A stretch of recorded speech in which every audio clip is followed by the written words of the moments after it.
All successful people experience a rock bottom.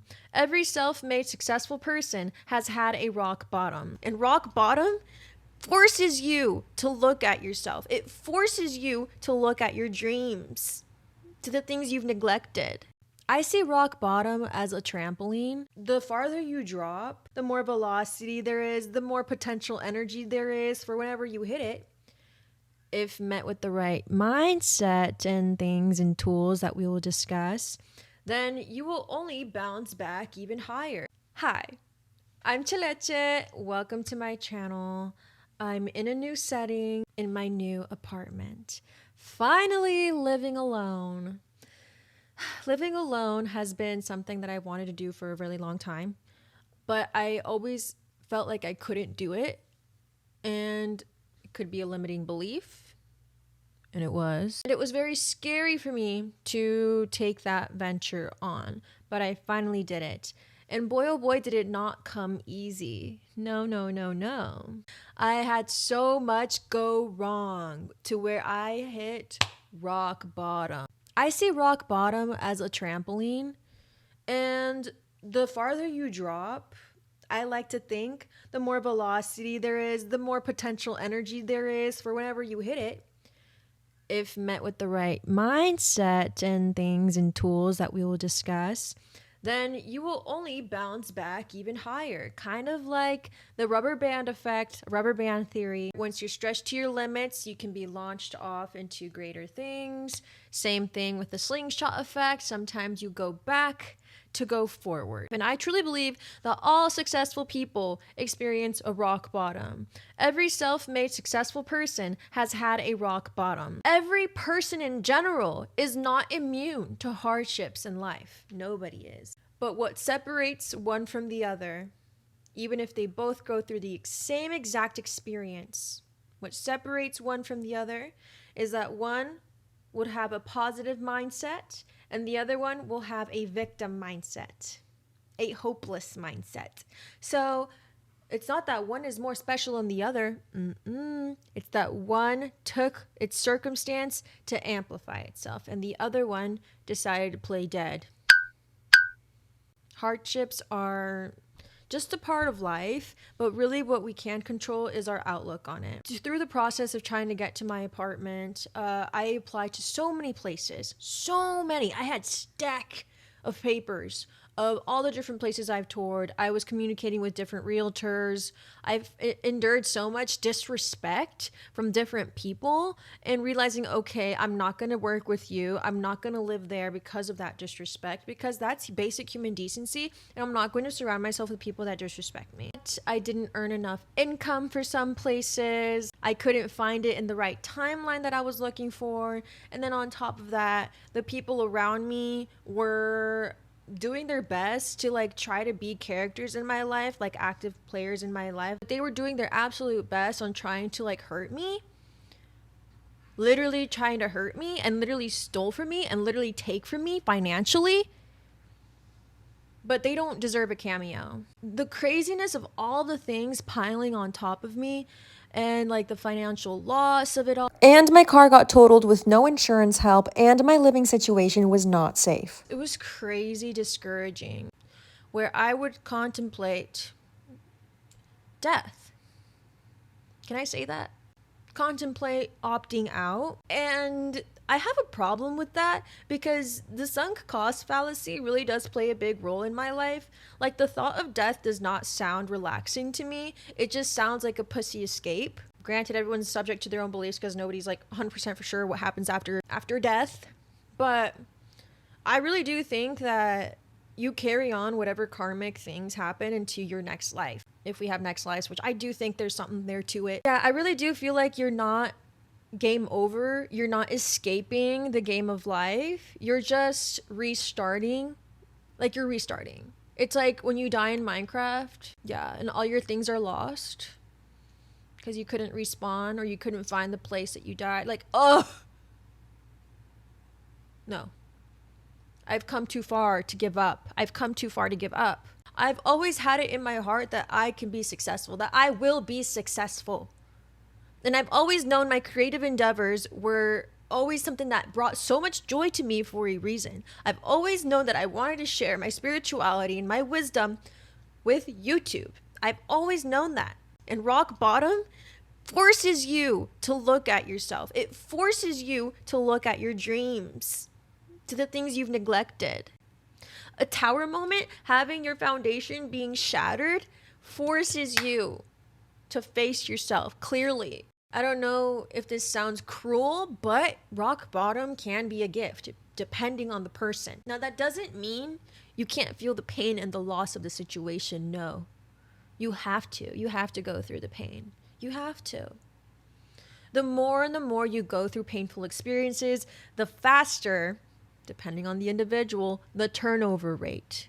What I mean by that is the faster you'll be able to bounce back. Recognize the situation for what it is, feel the feelings, and then bounce back quicker. I feel like I'm bouncing back quicker. Even if my income is low, even if I only have 1 hour of scheduled work for the week. Like, work doesn't seem like something I want to do. Like, a 9-to-5 is draining boots down. And a beautiful woman like me doesn't deserve to work in a 9-to-5. I'm sorry, I'm not though. No, I refuse. That's not where my purpose lies. All this shit is made up anyway. Money is made up. It's so annoying that we're enslaved to money and we have to work within the system. But I'm hoping that shit gets dismantled, and I'm feeling like it will be. But anyways, I'm ready. Is what this is making me feel, is that I'm ready. This morning, I looked at my bank account. Rent is right around the corner. My bills are right around the corner. Even if I haven't been spending lately, like, it's looking pretty slim. It's looking a little spooky. It's looking spooky. Spooky. It was not a good feeling.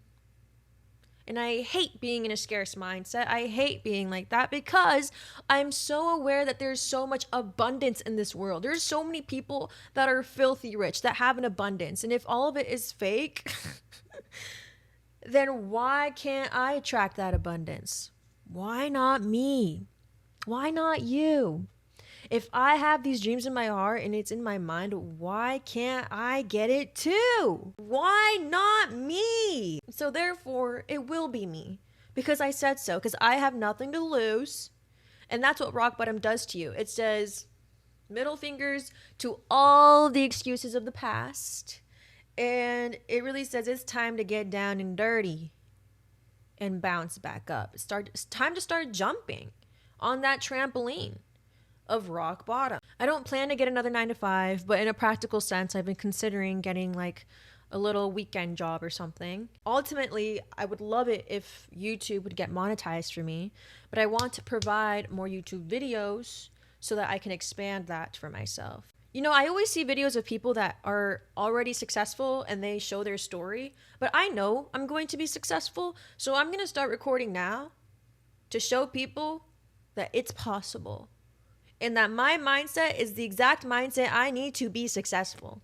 I have all the tools at my disposal to be a success. I have all the tools in my mind, in my body, in my muscles, in my equipment. I have everything I need to do it.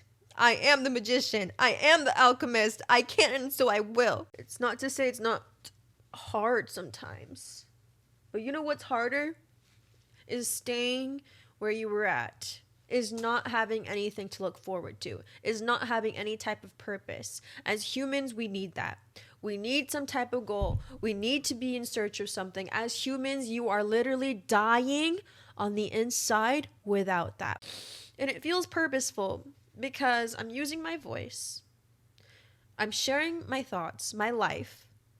And I want it to find the people. I want it to help people who are going through life like me.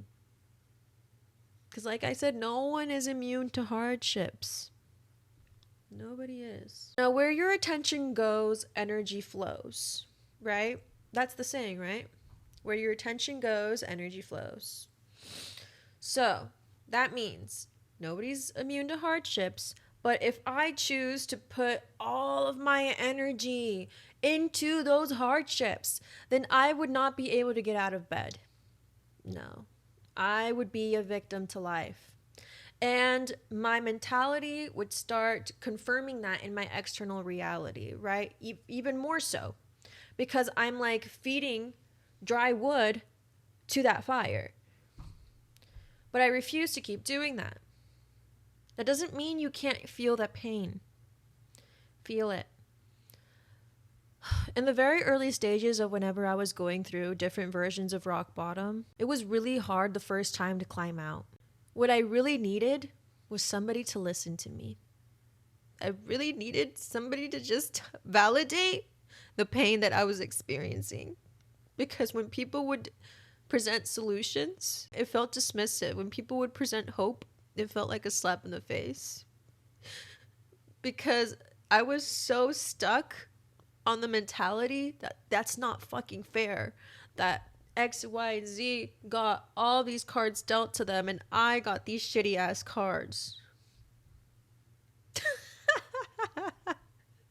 I laugh at it now because I'm like, girl, it really is all mental. That's why your mind is so powerful. And of course, it doesn't just end there. It's a relationship with you and the universe, with God, with your surroundings. But where your attention goes, energy flows. So yes, feel it, heal it. But once you get past a certain point, once you start feeling a little bit of empowerment, once you can start even considering a perspective shift when hope is presented to you, when solutions are presented to you, yeah, that's the time to start growth. That's the time to start the climb. There's purpose to rock bottom. You need that time to, one, reflect, integrate, purge out all of the emotions, regulate your nervous system before you start the climb, before you recognize that, wait a minute, I do have some sense of power. Because that powerlessness is there for a moment until you choose to look at light, until you choose to find a way to feel some type of like a grasping onto something, like some type of groundedness. Again, this morning I was crying, I was feeling scared, but then I started jotting things down. I have my journals. I started just I love making lists. That's one thing I'm really grateful that I learned from my dad, was making lists. I've made lots of points of the things I need to get done today and the things that I can do in case money is even more scarce in the near future. And then I started acting on them. Little by little, each little action makes you feel like you did something because you did. And then going back and looking at my list and be like, okay, I did that. Check. Hell yeah, feels good. I've been replying to emails. I've been posting videos. I've been doing the things I gotta do. Considering job opportunities that could help me. Now I have to apply to them, but I know consciously I could not do another soul-sucking job again. And I know on my personal journey, I don't want to go to school. Like Daniel Caesar, that's always resonated with me since high school. Like, high school was never for me. Yeah, no. School was just not my thing. Not that I'm not capable, because I can be capable. I've proven it to myself in college, but it never felt like my path. It always felt like a distraction. This feels like my path. This feels like my path. Being on the internet for good purposes, right? Like using my voice, singing, music, artistry, creation, inspiration, motivation, all of those things, that feels like my purpose. And so I'll keep doing it. If I can learn to do it, you can learn to do it. We'll pull through it. I can learn to do it. You can too. We can learn to do it too. Anastasia. Because I'm choosing to have faith in myself and I'm choosing to feel empowered and I'm taking steps to confirm that to me, like creating a YouTube video and posting TikToks and posting on Instagram, which I've done so much better from like 2 years ago. I got viral on TikTok again. Yay! Feels like a blessing to me. More exposure. I got to share joy with other people. Actually, I'll share the story about that TikTok video. It's the Snoopy. Ready to turn myself in down at the station. I made a killing. Snoopy video. I went to church for like the first time after like 5 years. The Mormon church, mind you. I'm not Mormon. I used to be. Now, technically, I probably still have records in the church, but like, do I consider myself LDS? No. One thing that rock bottom taught me was that community is so important, and we don't really have that anymore in our society. Like, we lost third spaces.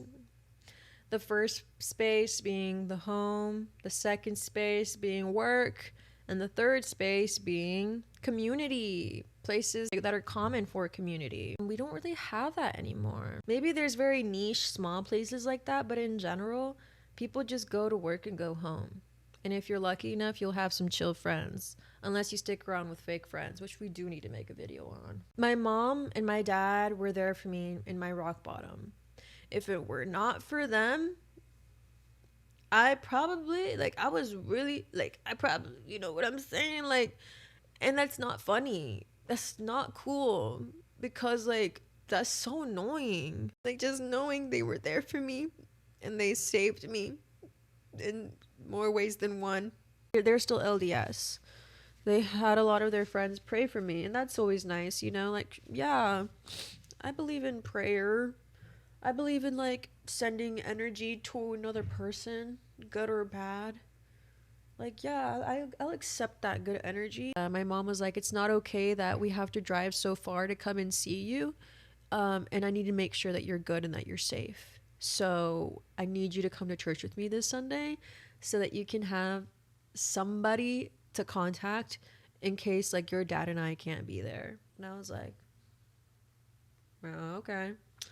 Oh, okay. Which is a big shift, because when I was younger, in the early stages of me leaving the church, the anger that you experience after realizing that this whole religion is a lie, like, sure, maybe some core principles sort of are kind of true, just in spirituality in general, but I mean, the religion as a whole, patriarchal.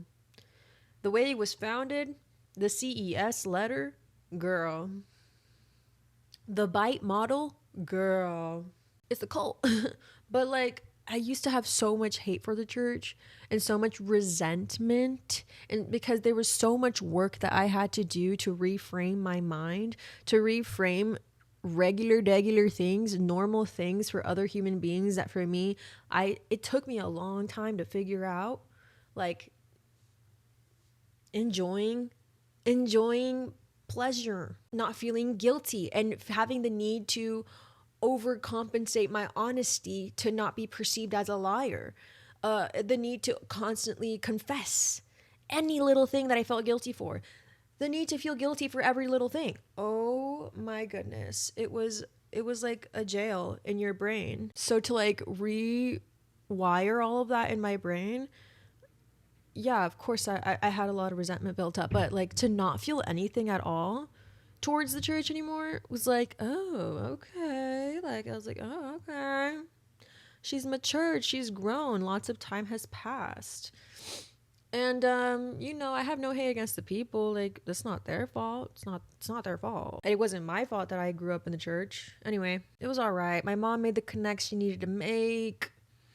But then we went again the next week. And I was starting to feel annoyed. I wore a dress that I thought was modest, but it showed some cleavage. Now, I have big boobs. In Victoria's Secret size, I'm a triple D. Insane. But Victoria's Secret is notorious for making your boobs seem bigger than they actually are. So I think I'm actually a double D.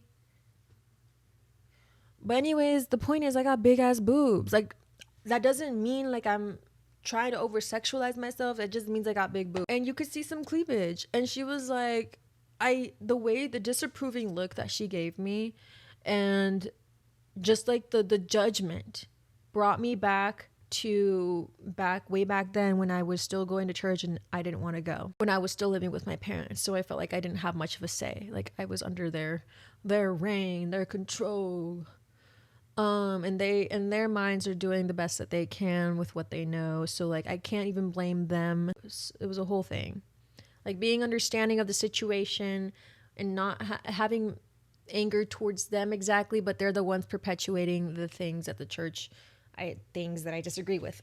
If that even makes sense. But I was not feeling it the second time around. I was already annoyed. And at church, I was feeling annoyed. And I felt like people like were looking at me like, she's not Mormon. Like,